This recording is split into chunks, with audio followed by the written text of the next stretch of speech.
passionate for what you love, and you're serious about it.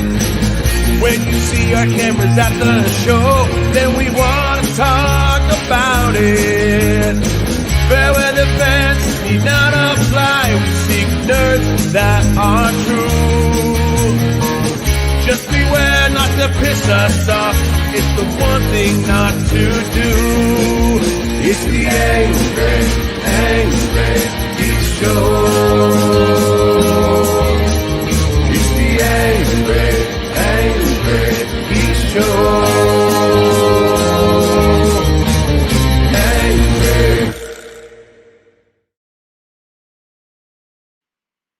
And welcome to this week's episode of the Angrygeeks. I am Louis Perry, and this is that Wonder Woman, Jamie Dolan, and you all know her name.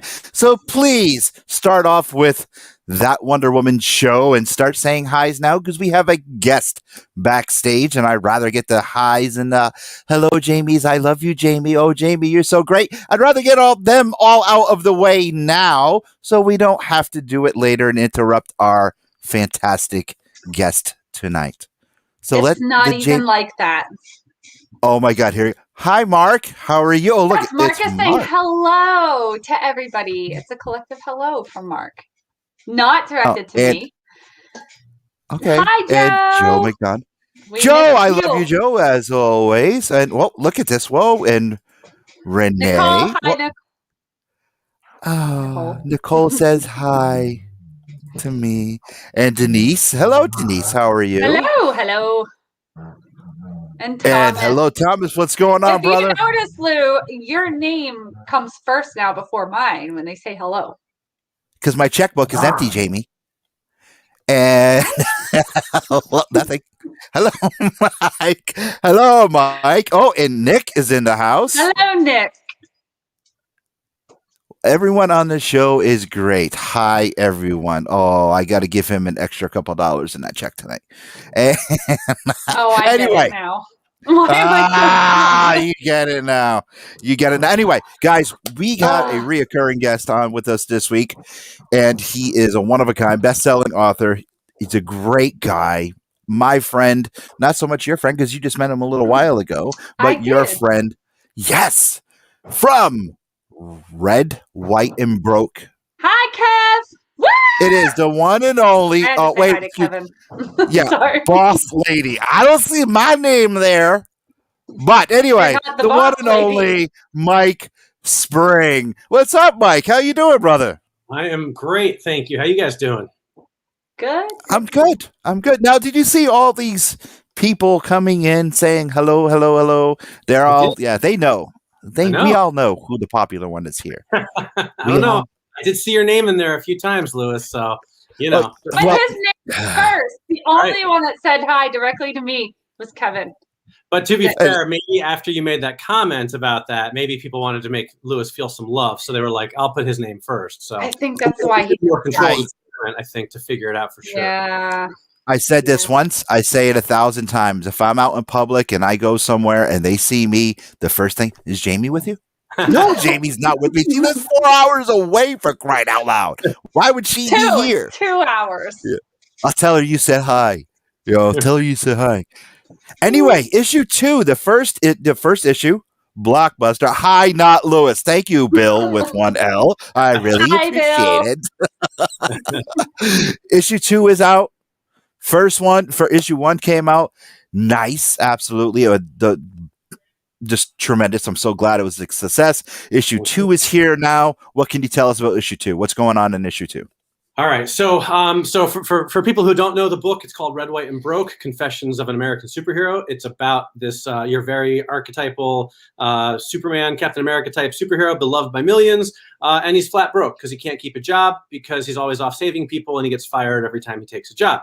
So issue 1 kind of introduced him going on TV and revealing his secret identity to the world and announcing he was going to basically kickstart his superheroics, right? He's going to crowdfund his superheroing because that's the only way he can afford to pay his rent. So that issue 1 left off on a cliffhanger with a big bad guy threatening to blow up everyone in the studio. I will not tell you how it gets resolved. I will say that I don't like to leave people hanging very long, so we do resolve the cliffhanger. And then issue 2 is a lot of fun.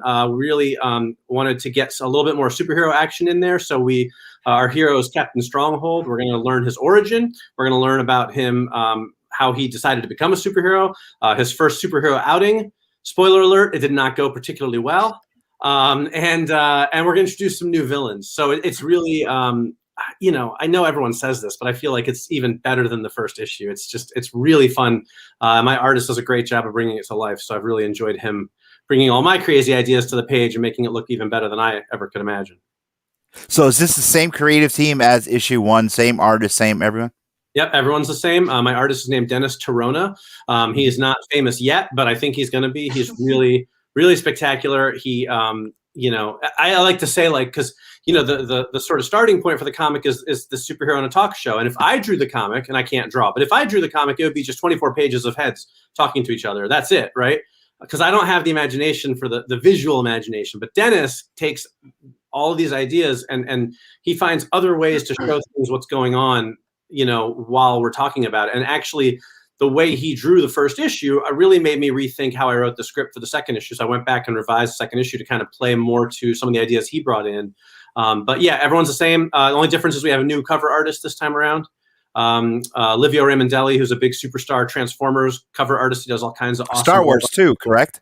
Yeah. He does a lot of storyboards and things as well. Yep. He did my variant cover, which is an homage to Iron Man 128, the classic demon in a bottle storyline. So I'm really excited about that. There you go. That's it. So Livio Ramondelli did that Beautiful. cover. Yeah, he's the only new. I'm doing new cover artists for every issue to kind of expose more people, get some different looks and stuff like that. But everybody else is all the same. All right. So with this cover right here, whose idea was it? Was this yours, or was this his, or was it a collaboration? It was my idea. Not to take anything away from Livio. He's an amazing artist and a really great guy. But I did come to him and say, hey, I would like to do an homage cover to Iron Man 128 with this character, Dr. Deathmask, who is sort of like Captain Stronghold's nemesis. He's the Joker to the Batman type of character. So.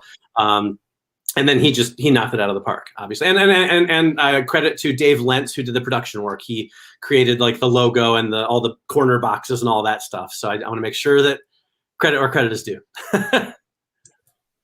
Cool. And I got to say hi to my cousin. Hey, Debbie, how you doing? All the way from down south, North Carolina, South Carolina. I don't know. I forget where she lives, but she is my cousin. And that's probably why she said hi to me. That's fair. Because of that. Wow. What's the matter? Jamie, do you have any questions for Mike? You stole, as usual, Lou Talkie Pants. Go ahead. It's all yours. It's International Women's Day. I'm giving you the floor. Go right ahead. You stole my questions. Well, I will say this about International Women's Day. I worked hard to the character who interviews Captain Stronghold is named Sherry Streeter. She's a national television personality. I really worked hard to, that's her. Yep, that's her. To, admittedly, she plays second fiddle because this is Captain Stronghold telling his story. But I wanted to make sure she came across as smart and successful and professional and not like, kind of like a dumb interview or anything like that. She is, I think, and as the series goes on, she was becoming more of an important character, and I have some plans for her in the what I hope will be a second series after this first 4 issues is done. So I'm not saying I'm an expert at that yet, but I tried to make sure that I didn't just write a cardboard cutout of a character for either of them, male or female. But I also wanted to make sure that she was representing well and was a strong female character. I think that's important. Good representation. That is important. Yeah. That's why Lou has me. Right. You need that. Hold that down. Pretty much. Go ahead, Jamie. Lou, oh my God. So I guess for the people who didn't see this the first time around for the first book, where did you get this idea? Because it is really cool. And it's not something that you, like, realistically, nobody thinks about that side of it, but they really, like, they're not born millionaires, so they would have to work. That's really kind of, the gist of it, right? Is like, you've got your Tony Stark and your Bruce Wayne billionaires, but what happens if you're just like a guy who works in an office 9 to 5 and then you get superpowers, right? Like, so where I got the idea, I guess, is I've always been really fascinated by how fiction or fictional things would work in reality, right? That's always been like when I watch movies and stuff, I always think like take your slasher films, right? You get a slasher film, you get 5 teenagers. At the end of it, all of them are dead except for one, and the boogeyman is nowhere to be seen. Well, guess who's going to jail? It's that one kid who's still alive, right? Because the police are going to assume that he killed them all or she killed them all, right? So I always think about these things, like what would really happen. And so, you know, I'm a big superhero fan. I've been reading them for years and years. And I really wanted to kind of take this sort of archetypal superhero, you know, your very traditional, you know, big, bold color, blue, you know, and red and white and Boy Scout, very clean cut, you know, and just explore like, what would it really be like? Who makes his costume? Because he probably can't sew, you know, where does he keep stuff in his outfit? Like, how does he pay the bills? Like, that's the kind of stuff that I find interesting. So when I first started writing it, I will say, my original idea was to not show any superheroics at all, except for like in passing, right? Like no major action would happen on camera, so to speak. That was my original idea. And I think you can see that in the first issue. In the second issue, I kind of threw that out the window a little bit because, again, my artist is so good at making things look exciting. I was like, man, I got to give him better stuff to draw than just people in a TV studio, right? So I upped the ante a little bit for issue 2. And then issue 3 is going to have kind of some really big explosive stuff. But yeah, that was kind of the idea for the book, was like just sort of like, what's the logistics of being a superhero? So I talk about that, like how he gets his costume, how much it costs to have a costume, like how much he has to eat to be a superhero, how many jobs he's lost, you know. It's an all ages book in that it's very clean, but I do think that adults will get a big kick out of it because anybody who's worked a job can relate to the problems that he's had. So that's where that came from, basically. Awesome. Now, with the convention scene starting to rise again, okay, Jamie and I it's looking like we're going to have a full slate. It looks like we're going to be at some conventions pretty soon. What about you? Are you going to be bringing Red, White, and Broke to a convention soon? Do you have anything on the books? So that is the hopeful plan. I don't have anything on the books yet officially because I'm still waiting for some of the shows in my area to confirm and just to shore up my plans a little bit. But I had planned originally. So the first issue I was going to launch a Kickstarter for last April, and I had it all planned. And then the pandemic hit. So I put it on hold. I ended up not launching it until September.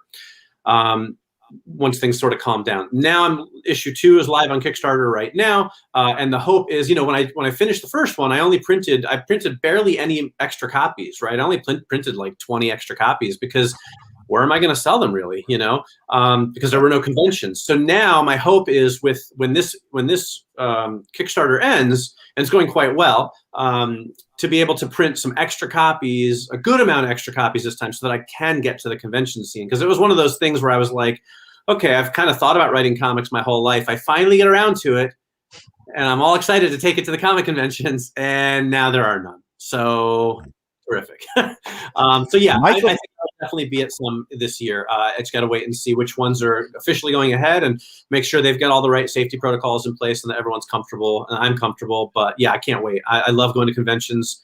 I've done a few before, some of my other earlier projects that weren't comics related. And I'm always happy to talk to people and, introduce them to the world of Red, White, and Broke, hopefully. All right. Michael says, come to Plastic City Comic-Con again. That looks like that's for you guys. Where's Plastic City? I don't know. That's actually Jamie and I only did that show once. Yeah, you made an impression, obviously. Yeah, we and J-Bo McNeil says, come to Rhode Island Comic-Con. That's the home of the Angry Geeks. I would say, yeah. What do you say, sis? Yes? Oh, yeah, for sure. Yeah, that one's on my list. I really want to get to that one. Rhode Island Comic-Con, Angry Geeks approved. All right. I had to do that. No, I'm kidding. Yeah, definitely. Rhode Island, I think. Hey, the boss is watching. He wants us to brush up on our stuff. So we gotta, I know. We had a year of nothing. So I know. And it's like, you guys gotta start reconnecting. Okay. No. So anyway, let's get to question of the week. How about save myself. Let's get the question of the week really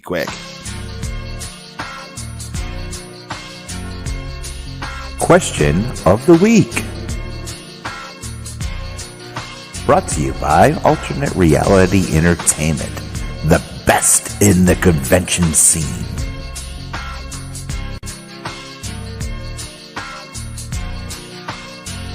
This week's question: what makes a property appealing to you?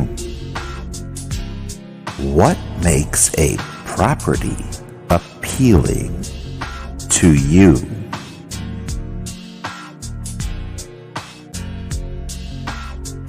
That's our question of the week.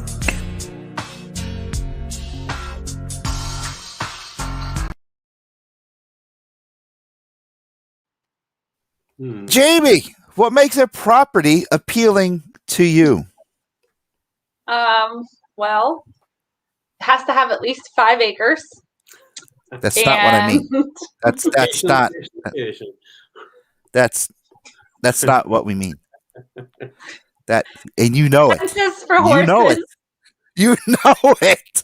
Think about it. We're talking about a Kickstarter here.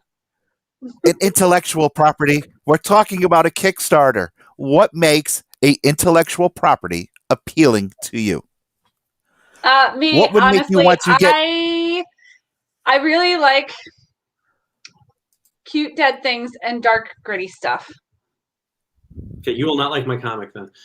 No, actually, I think I would like yours though, because yours, like, I think a lot like where your mindset is with this comic, and like, okay, how would that work in real life? And Right. I think a lot that way too. So I would enjoy yours, but for me, I'd immediately be drawn to something that's cute and dead or dark and gritty, or like with these cool demon like monster things like that. Yes, cute and dead for sure. Mike, you're a creator. What makes a property appealing to you? Yeah, best-selling author. What makes a property appealing to you? I have to say, for me, I think it, and I don't know that this is a groundbreaking answer, but I think it really always comes down to the characters for me, right?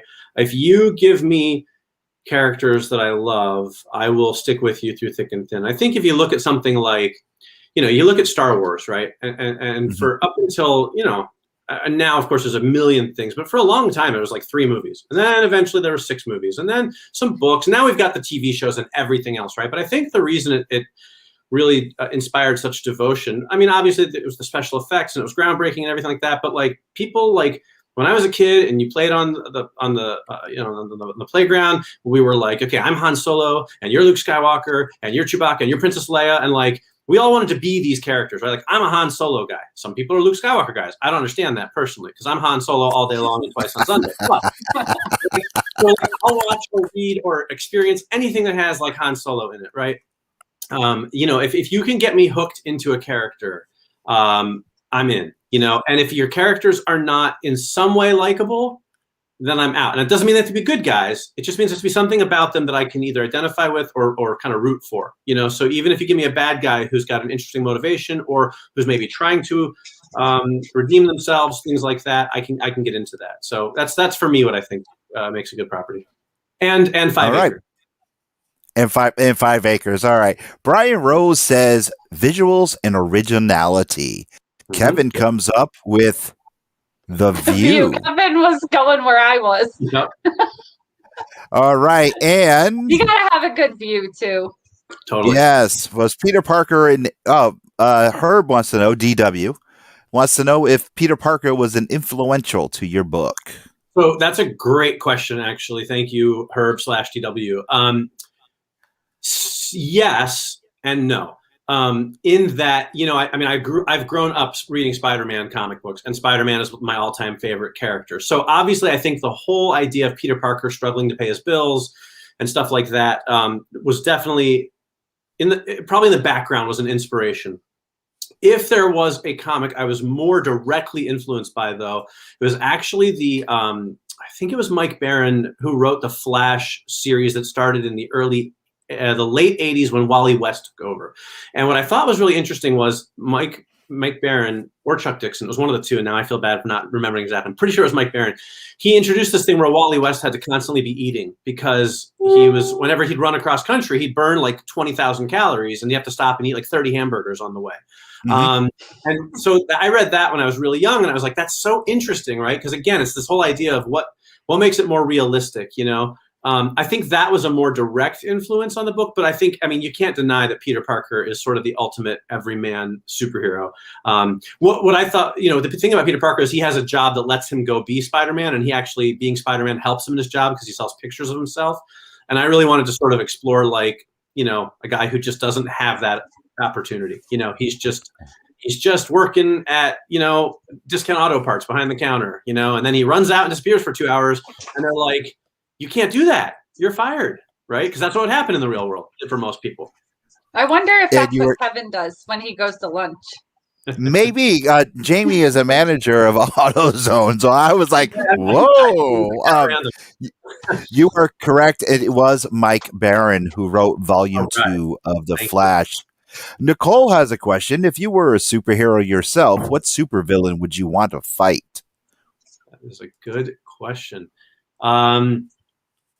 I mean, I would guess like the worst one, right? Because then I would win easily. I mean, you know, I don't want to fight like Dr. Doom because, like, you know, badass, right? But that being, I'm not going to take the cop-out answer. So I think I would say for me, I think the one that would really be the most exciting and or challenging would be, well, I see now there's another question. I'm going to answer two questions at once. This is a twofer. Yep, go right ahead. I was going to say it would be the Green Goblin. Because the Green Goblin is my favorite supervillain of all time, which answers the question of who is my favorite Marvel villain and why. And the why goes back to the first question, as to which one I'd want to fight. I think with the Green Goblin, you have this great combination of smarts and deadliness, right? Like Norman Osborn is, you know, I don't know if he's a full-on genius, but he's certainly a shrewd businessman and a very clever opponent. He's also vicious. He's got the gadgets. He's got, you know, once he has the serum, he's got the strength, right? So, like, if you're looking for a really epic superhero battle, I think the Green Goblin is going to give you a run for your money. So there you go. Two questions for the price of one. Okay, and Mike says, personally, I would be fine with a cop-out answer. Right, who's the worst supervillain? Gosh, I don't know, like the Mandrill or something like that. You know, wasn't that a Spider-Man villain? Or no, the Kangaroo. The Kangaroo. Back in like the early Spider-Man issues. Yeah, that'd be the one. Nothing could be as worse than the booby trap bandits from the Green Arrow. Yeah, right. The booby trap bandits or Paste Pot Pete. That's one. Oh my God! Or the Top. Oh my God! The Top was another awful one from the Flash. Oh my Lord! We could do a whole show on crappiest villains. So, what kind of tiers do we have this time going around? Well, I wanted to simplify it a little bit from the first Kickstarter. You know, Kickstarter is challenging. You have to have a lot of different rewards for a lot of different people, right? A lot of different budgets. Some people want the big expensive package with all the goodies, and some people just want to read the book. So the main tiers are basically for people who already bought issue 1 or people who are new to it, right? So you've got, you can get the digital copies of 1 and 2 for $5 a piece. You can get print copies of 1 and 2 for $6 a piece. If you want, right there you go, you can get the 2 issues for $12 plus a couple bucks shipping. And I have really cheap shipping compared to a lot of Kickstarters. Just want to throw that out there. Then as it goes up, if you want to get like the Homage cover, right, you can get that. I think it's $10. But then there's a limited edition package for $25. It's 3 covers. So it's the Homage cover, the regular cover, which is the one, they're on the left. So those 2 covers, and there's a third cover, which is the Homage cover, but it's a Virgin variant, which is a big popular trend right now. So all the logos and stuff are gone. It's just the artwork. So you can really appreciate Livio's artwork. I didn't send you a picture of that one to put up. Sorry. So that's like the kind of packages. And then from there, there's a couple more expensive. If you want like every cover of each issue, like 6 covers total, there's like a $50 package there. Then there's some original art pages, which are really awesome. And they're very affordable comparatively for original artwork. So we still got a good number of those left from issue 2. We sold out of our issue 1 ones, but issue 2, we still got a bunch left. And I think Dennis, you know, get his artwork now while you can, because I think his prices are only going to go up as he gets more high profile gigs. I just hope he doesn't leave me before I finish my book, but he won't.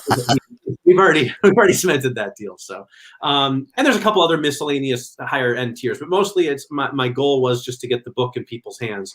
So I cut out some of the things from last time, like the art prints and stuff like that, and the ultra limited covers. Those are in one of the packages. But I really just wanted people to be able to get the book and read it and enjoy it, and hopefully come back for issue 3. Okay, we have another question from DW. Would your hero survive in the boys universe? That is a great question. Yeah. I'm going to answer it very honestly. No, I don't think so.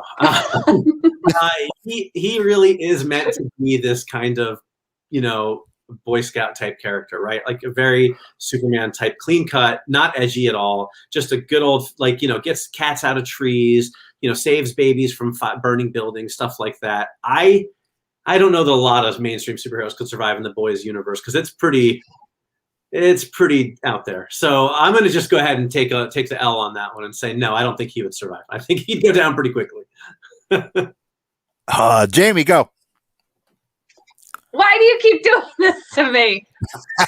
Because we got to be on our toes. We got to be moving. We got to be popping. Chime in. I'm enjoying right now just listening. Honestly. Well, go say so. This is your day. This is International Women's Day. Why go ahead. You did this on purpose. You totally did this on purpose. No. And I'm not mentally prepared for today. I know. Lou. What? Just go. No, you. Ask. Stop looking at me. Stop. Okay. I can ask myself questions. That's easier for you. No.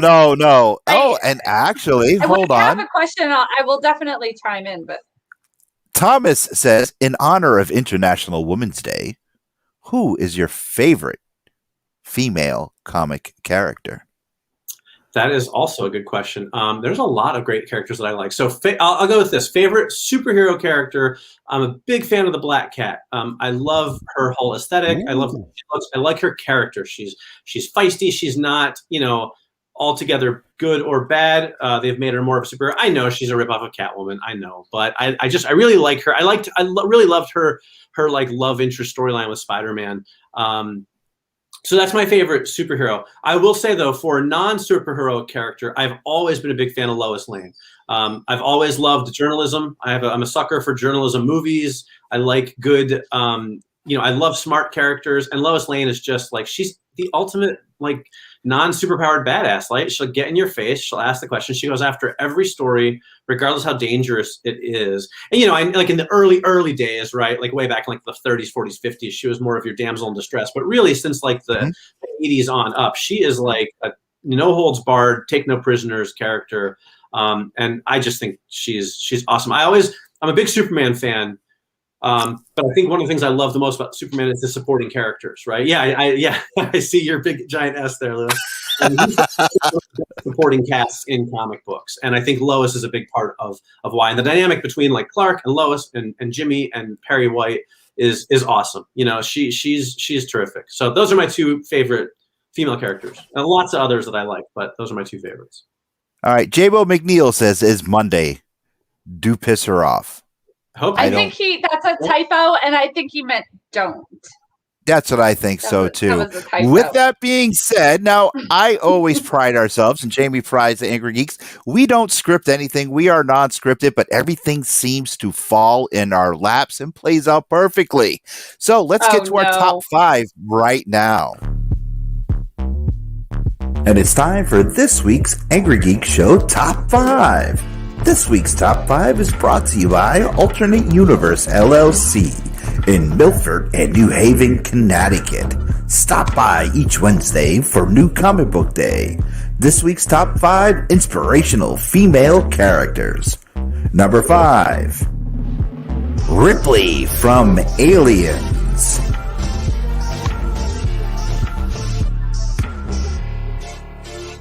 Number 4, Jane Foster.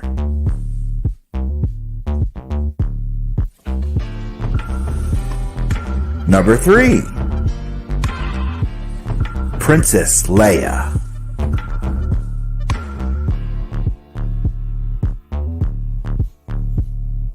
Number 2, Wonder Woman.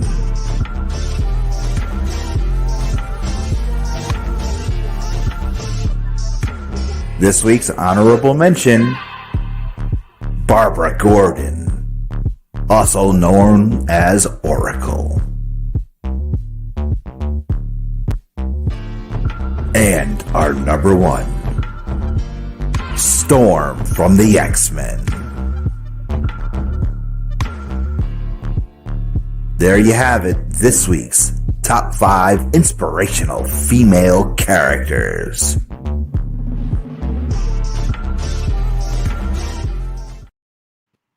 Huh? Did I do good?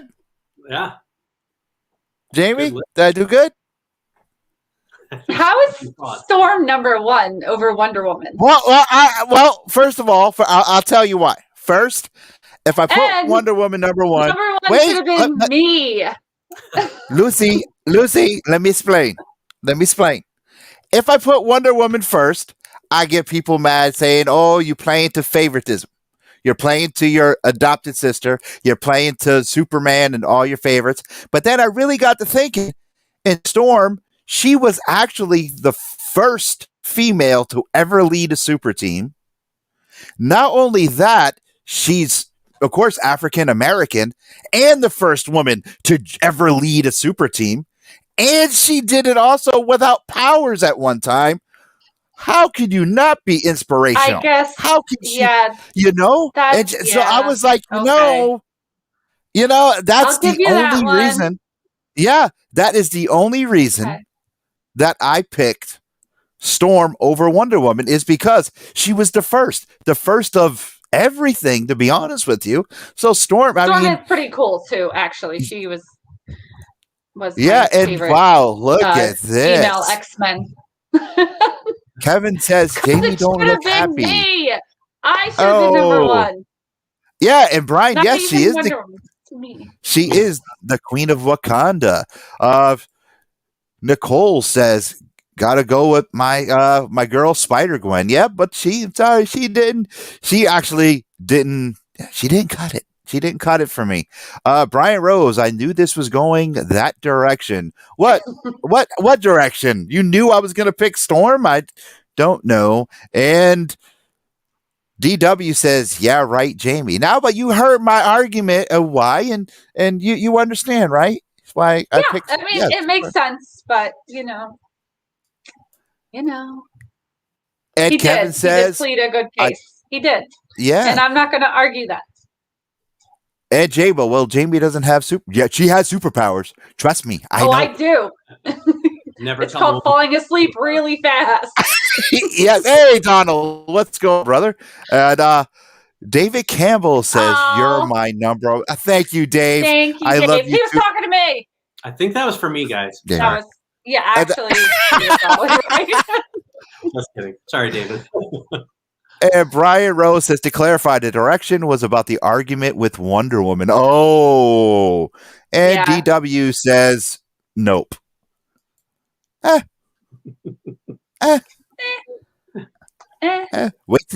Wait till you see next week's top 5. You know what, Jamie? You know what? Next week's top 5, one of our viewers gave us the suggestion for the top 5. Yes. How about we let him? How about we let that viewer do the top 5 for us? That would require that viewer coming on the show. What do you mean? We could do that, but not next week because, we could do that definitely. We could save that. Excuse me, but Ollie still loves me. Thank you, Ollie. Oh, you be quiet. Ollie. Ollie still loves what? Yeah, whatever. Anyway, God, he doesn't say he loves me. Anyway, well, we will have that. We will have that top 5 person. We will have him on, but not next week, because next week we have guests coming on from across the pond. Yes. And I can't wait. You guys see these like this, and I'm so excited. You guys seen these guests on coming to his toy store near you from the Lester Toy Store themselves. The cats from that toy store are going to be live with Jamie and I next week, and I can't wait. It's going to be a blast. So make sure you stay tuned for that. It's going to be an absolute blast. Anyway, Mike, how much longer does this? My phone is recording our whole thing. How much longer does this campaign go? It was. Bixby was just recording. How much longer does this campaign have? There's a little bit more than 2 weeks left, actually. So I'm happy to say we've reached our funding goal. So the book will get printed and published. And it is already written, drawn, penciled, and inked. All we have to do is get the coloring and lettering done. So it's a very quick turnaround time. Last time we had the books in people's hands in less than 3 months. But it goes for about another 2 weeks, and we're working on our first stretch goal right now, which are going to be some awesome metal bookmarks. Not regular bookmarks, metal bookmarks. And trust me when I tell you, they are super, super cool. So that's where we're at right now. So 2 weeks left, a little bit over. If anybody who's watching wants to check out a fun new comic, please give it a look. That's all I ask. Just visit the Kickstarter page, take a look at it, and see if it looks like something you might want to pledge on. And again, that goes back to what makes a property appealing to you. How did you come up? How did you actually deal with that? How were you like, okay, I got to market this book. I got to make sure it appeals to someone. I love you too, brother, for sure. But Jamie and I, we got to get our game back on. How does this appeal to? How did you make it work? You're like, okay, I got to get this appealing to someone. Because if you really think about it, do you think if Spider-Man came out today through an independent creator, would he still be as popular today as he was through the past? I had this conversation before with other creators. Do you really think so? I mean, I don't think so. Only because the market is just so saturated now. I think, there is something to be said for getting there first, right? I mean, Spider-Man's a great character. Would he be a great character if he came out today? Absolutely. Would he be as successful as he is? Probably not. There's a lot of there's a lot of noise out there to cut through. And by noise, I mean just other products, right? There's thousands of comics coming out every month. So it's hard. It's hard to get people to look at your little independent comic book. What I try to convey to people, besides the whole concept of supporting independent creators, right? And that's important so that, and I listen, I'm a huge Marvel, DC, Image fan, and I read independents as well, but I love the big companies. So I'm not like, don't buy Marvel, buy my book. Buy your Marvel books. They're awesome. I love them. And I like DC too, a little less lately, but that's another story. But, but at the same time, if you can check out us little guys, right, that's also really helpful. So the thing that I try to get across people is that, my kind of the marketing hook I like to use is that it's a really fun book.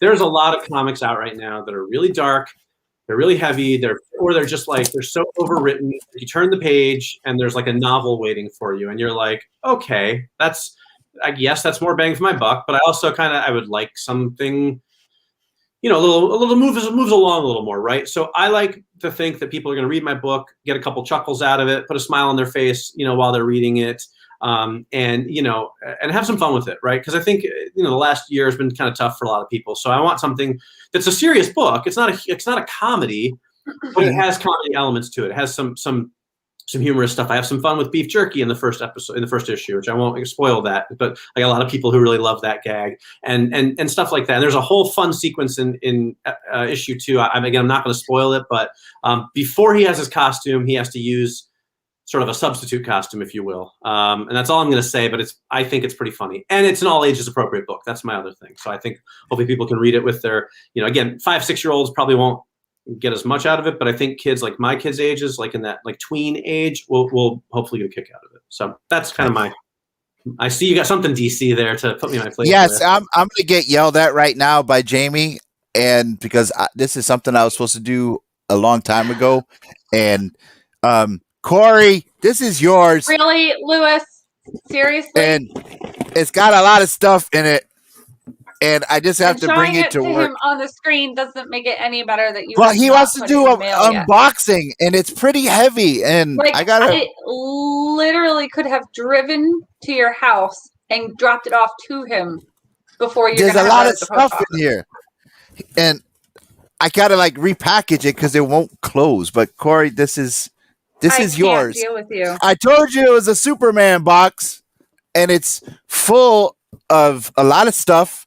And this is to Corey because he was our cosplayer of the year 2020. Yeah, keep and teasing and him the funny thing from the is, box he should have gotten in January. and the funny thing is, I was upstairs in the attic of the Geek Lair, and as I was moving stuff around, Cody says, "Hey," I said, "What?" He goes, "Isn't this Auntie Jamie's?" I was like, "Yeah, her Christmas present from 2019. Put it away. I'll give it to her when I see her." So, yeah. I procrastinate. So you well, tease it gets Corey, better because and now I you did tease ship. me. Wait. You are nothing but a tease. That's all you But do. wait, I did ship out to DW. I got his comic books out already. Yeah, because he's the boss, and you'll get in trouble from him. Hello? No, it took me a couple months, but I finally got it out there. Aviva loves me. She's got it. What does Aviva say? Your mailbox challenged. I don't know if I would actually call that love. That's stating a fact. So, Mike, let me ask you a question before Jamie continues. I'm going to cut her off right at the pass. How is your mailing of the tiers, of the rewards for the Kickstarter? Are you going to leave me in charge of it? Really good shipping prices. Because I see very good shipping. $8 on Kickstarter to ship a comic book, and I'm like, that is just ridiculous. My shipping prices are like $3 to $5 depending on what tier you get. But yeah, I will say this though. That I know you're busting on Jamie a little bit, but I will say this. We had a less than 3 month turnaround time on issue 1. I think this issue will be even faster. The Kickstarter campaign ends March 25th. I'm hoping to get books in people's hands end of May, beginning middle of June, which is a really fast turnaround time for Kickstarter because a lot of Kickstarters get the money first and then pay their artist to draw the book. I pay my artist out of pocket up front. That's the only thing I can afford. And so now the book is already scripted, written, and drawn 100%. So literally, once the campaign funds come in, I send it to my colorist, send it to my letterer, send it to the printers. And as soon as I get it from the printers, I start mailing it out. So we do work pretty fast to try and get them in people's hands. I want people to be able to not, like a year later, get their book and be like, what the heck is this? Did I support this in Kickstarter? So I'll just say that. Can you please post Mike's comment, please? I think, wait a minute. I think this is Axel, good for the official bodyguard of the Angrygeeks. Jamie, you met Axel before. I think he left out a word. It says, be nice, Lewis. I think he left be nice too. No, he left out the word too. Post Mike's comment. No, right he left out the word too. It should say, be nice to Lewis. Axel, what the hell? You left out a word. Now, what? Mike's comment says. Mike's comment. Hold on. Oh, no, I don't want to post that one. Mike actually ships out his comics, unlike Lewis, who ships out nothing. I'm just busy. I like that one. Okay. Hey, did I tell you that Mike Spring has a fantastic Kickstarter going on and that the Angrygeeks are supporting it? Mike, what is the Kickstarter at right now and how much do we have to go on it? So, well, we're funded, luckily. So we're just under $5,000 right now. My goal was $4,500. So we're funded, but I can tell you a lot of expenses pop up. That'll basically just kind of like barely cover it. And I'm not saying that, just because I the little bit extra I had last time, I just used to pay Dennis to do more pages for issue 2. But like I said, we're trying to get to, I'd like to get to 6,000 for the stretch goal because we have some, these metal bookmarks we're going to do are really neat. I actually got one as a reward from a Kickstarter that I backed and I fell in love with it because it's just so neat. Like you hold it, it's like made of metal. It has a cool picture. Mine had a Ninja Turtle on it, but this will have from my comic book, obviously. So that's the sort of the next goal. If we get to 6,000, then everybody who pledges on a physical product gets one of these cool metal bookmarks in addition to the comics. And then if we get to 8,000, we're doing enamel pins, but that's still a ways off. So we'll see. Well, I don't want to get too far ahead of myself. So, but yeah, we're just under 5 right now. So I feel good about the direction we're going in. All right. Jamie, any questions for Mike? I just asked one. A little over 2 weeks, Jamie. A little bit over. It ends on March 25th. So I think it's something like 16 days left. So awesome. Yeah, we're about halfway through. Unfortunately, you can do a lot in 2 weeks. Yeah, you can. This is for anyone who's ever run a Kickstarter before, they'll tell you this is the slow part. Though you get a big flurry of pledges in your first 2 or 3 days, and that kind of sets the tone of if you're going to make it or not. And then the last like 3 weeks is just sort of like a trickling of pledges here and there. And then usually at the end you get a little bit of a burst right before it ends. But so we're in that trickle phase right now. So Gotcha. It's so exciting that first couple days, and every time I look at my phone, it's like, ooh, new pledge. Yeah. That's so exciting. And then now it's like I wake up in the morning, I look at my phone, there's nothing. I check it at lunchtime, nothing. And then like by dinner time, it's like, oh, you've got a new backer. It's like, well, all right, so it's a little of a slow time right now, but hopefully some of your guys, awesome watchers will also, your viewers will check it out and see something that they like. That's my hope anyway.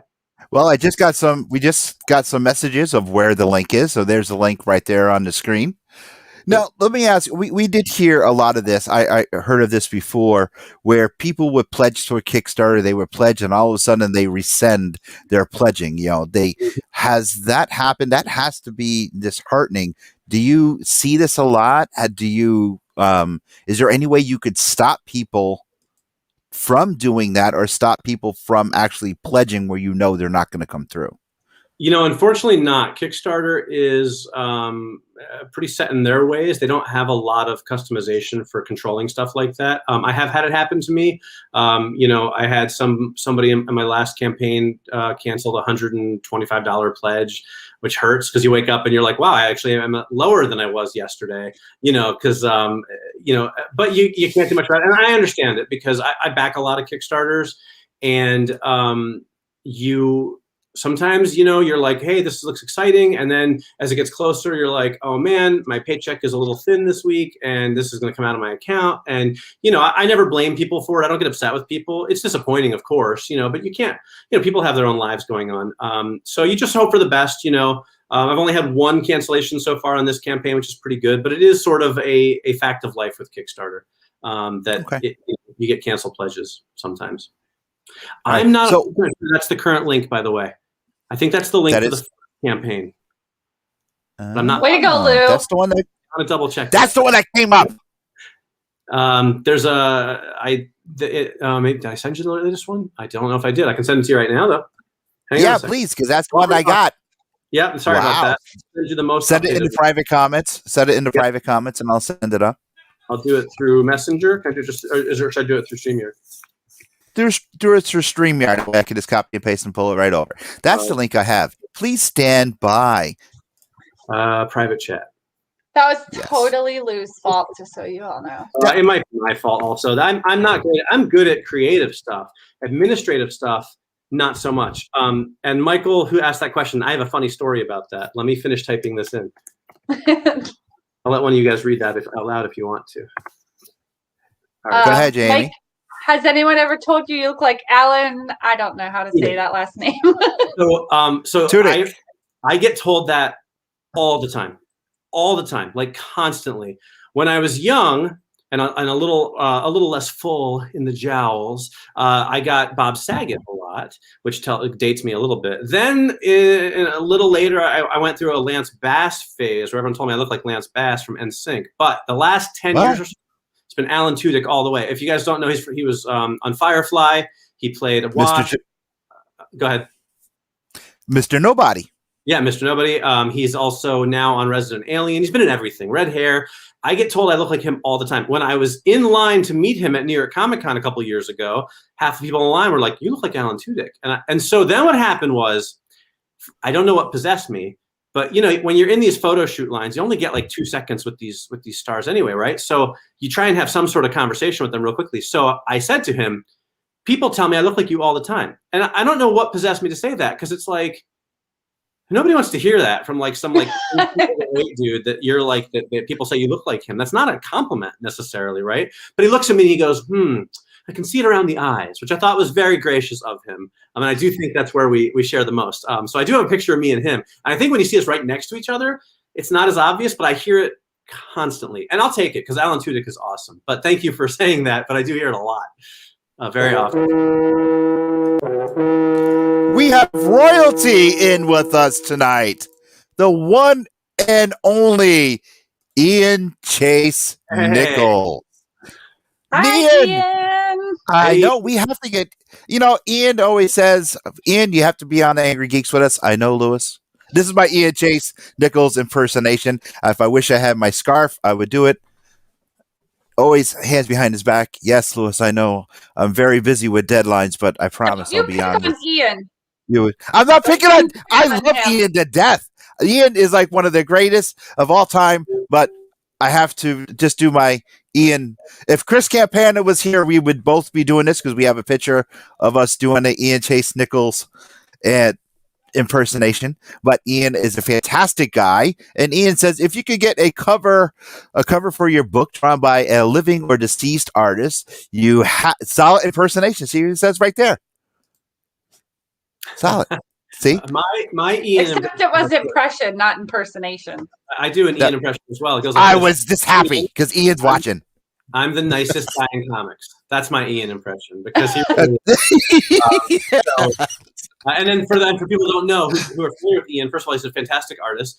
He did one of my variant covers for issue number 1, and I was super excited to have him do a cover for issue 1. That's why he put who you haven't already gotten a cover from, because he knows I would say him if he didn't put that. He already did one. So any artist, if I could get to draw a cover for my book, I would have to say it would be Jim Lee.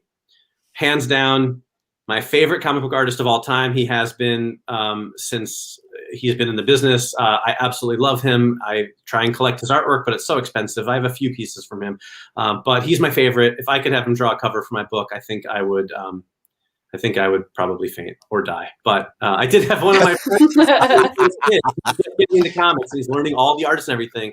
He asked his dad, who's one of my best friends, he goes, did Jim Lee draw this book for Mike? And I was like, oh my God, I wish. Just thinking about it. But no, we're not, no offense to Dennis, of course, love Dennis's artwork, but Jim Lee is my ultimate. So he would be the one, Ian. After you, of course. All right. But you would be the one. Aviva says you need a sweater if you're doing an Ian impression. Yeah. I was looking for my scarf, but I do have to say I love Ian to death. He is a stellar individual, first class all the way. And I'm always trying to get him on the show with Jamie and I, but he's constantly busy. And Ian, I was actually thinking about you this weekend. I have to send you a private message concerning Joe St. Pierre and Ron Leary and Jack Purcell. I know you know what I'm talking about. So we'll get to that in a little bit. What's next for you, Mr. Spring? After Red, White, and Broke is all done, do you have another project on the horizon?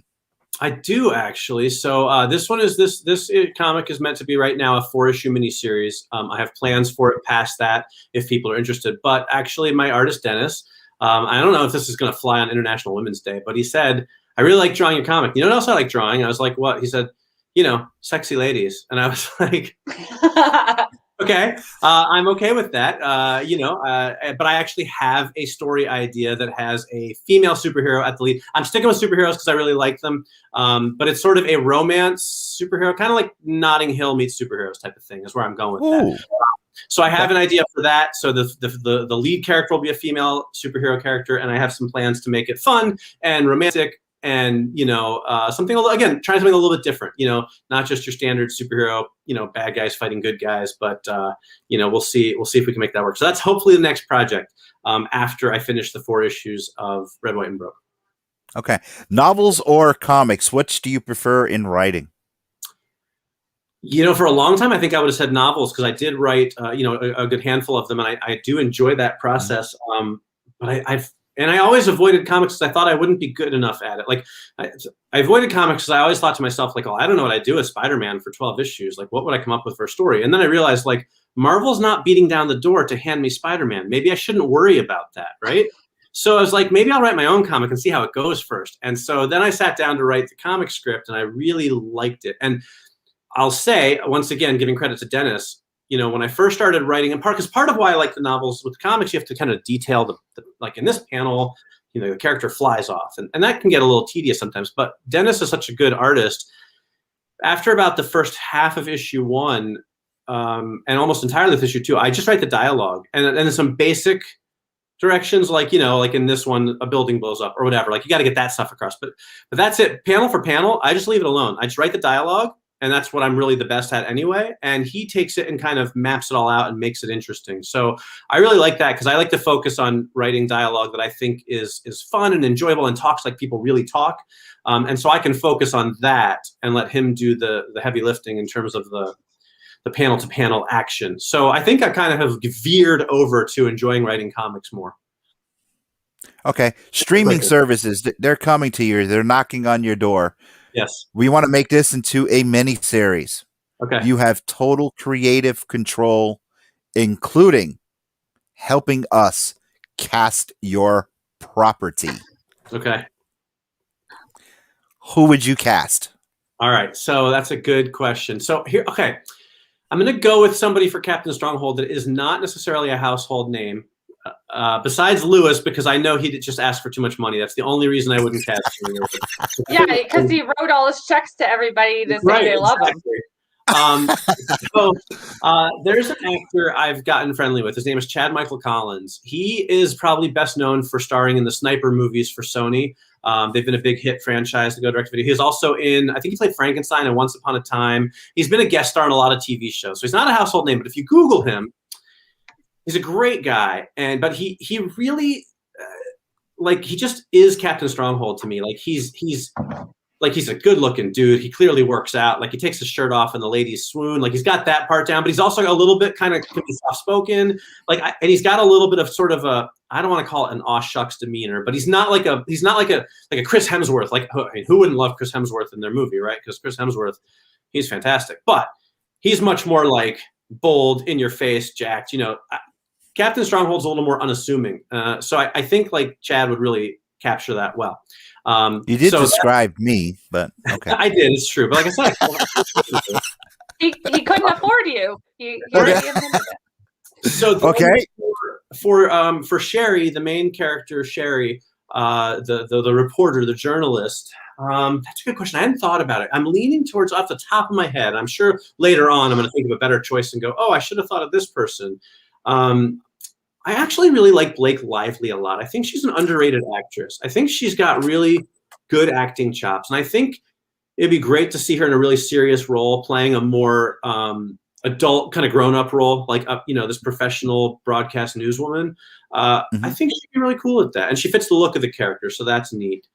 So yeah, that's my answer at the moment. Maybe that would change if I thought about it longer. But I think so. And then for the main bad guy, Dr. Death Mask, I got to go with Ed Harris, I think, because just Ed Harris is just so great in everything, whether he's a good guy or a bad guy. And Dr. Death Mask is meant to be more of a, well, we reveal his origin in issue 2 also, so I don't give too much away, but he's a little more sympathetic of a bad guy than he comes across at the end of issue 1 when he's just threatening to kill everybody. That's not sympathetic. But when you learn his backstory, you see sort of what made him the way that he is, and you can kind of at least say, okay, I see where things went wrong for him.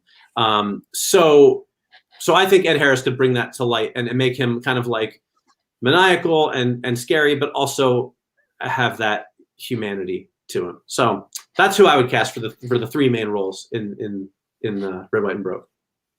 All right, Mike, this is about it. This is all we got for you tonight. We do not want to keep you much longer. No Besides the link on the bottom, where can people find you online? All right, so a couple places. My website is wordsoutloud.com, and that has all of the the comics publishing company I've launched for these comics is called Out of Time Comics. And I'm working on rebranding wordsoutloud.com to Out of Time Comics, but that's a work in progress. But we are on Facebook at Facebook, at however you do it, facebook.com/Out of Time Comics. So it's OUTTA Time Comics. And then I'm on Facebook as well. You can just search for Mike Spring, and my author page will come up for you there. And then some various other social media stuff. But I can only use so many at a time. So I kind of focus mostly on Facebook. You can track me down on Twitter and Instagram too, but they're not as regularly populated. So, Jamie, Yes. you know what time it is. Yeah, you can find Lou and I on our website at theangrygeekshow.com or on Facebook and Instagram at The Angry Geeks. Yep, that's about it. We'll see you next week as we go across the pond. Thank you very much to Mike Spring for being on here. And thank you, Jamie. Happy International Women's Day. I love you to death. You know that. And I love Rose very much. Aviva, I love you, and Nicole as well. And Corey, that box is coming. I promise. I'll talk to you guys next week when we got the boys from the Leicester Toy Shop on. See ya. This has been an Earplug Podcast presentation. Found on earplugpodcast.com, iTunes, SoundCloud, and wherever your favorite podcasts are found.